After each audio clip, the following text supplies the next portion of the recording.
Isus je Bog koga treba da povjerujete zbog onoga što je učinio za vas i primit ćete život vječni. Jovan 3, stihovi 19/21. A ovo je ta osuda, da je svjetlo došlo na svijet, ali su ljudi više voljeli tamu nego li svjetlo, jer im djela bijehu zla.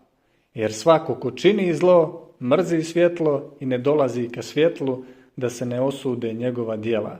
Ali onaj ko čini istinu, dolazi k svjetlu, da se pokažu njegova djela da su u Bogu učinjena. A ko je svjetlo?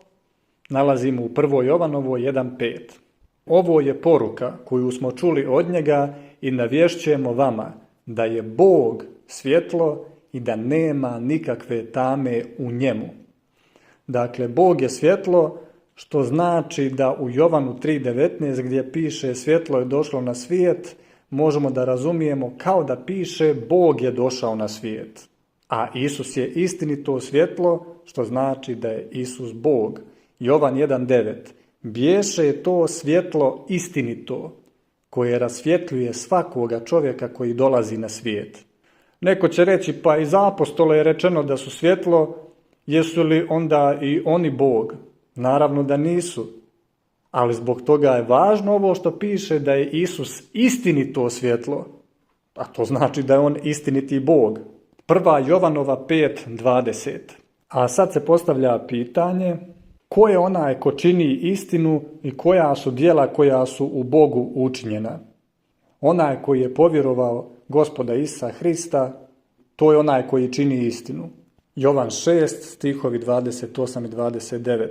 Tada mu rekoše, šta nam je činiti da bismo činili djela Božja? Odgovori im Isus i reče, ovo je djelo Božje, da povjerujete onoga koga je on poslao. Ako si povjerovao, to je djelo Božje, što znači da si ti onaj koji po tome čini istinu. A djela koja su u Bogu učinjena, jeste ono što je sami Bog učinio za ljude. Umro je za naše grijehe i ustao iz mrtvih za opravdanje naše. To da je umro za grijehe ljudi ukazuje na to da su ljudi grešnici, ali on je kažnjen umjesto ljudi da oni ne bi bili kažnjeni i ustao je iz mrtvih i time oni koji ga povjeruju zbog toga bivaju opravdani.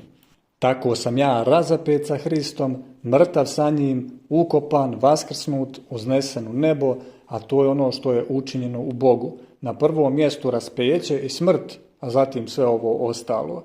Naš stari čovjek je razapet jer su njegova djela zla.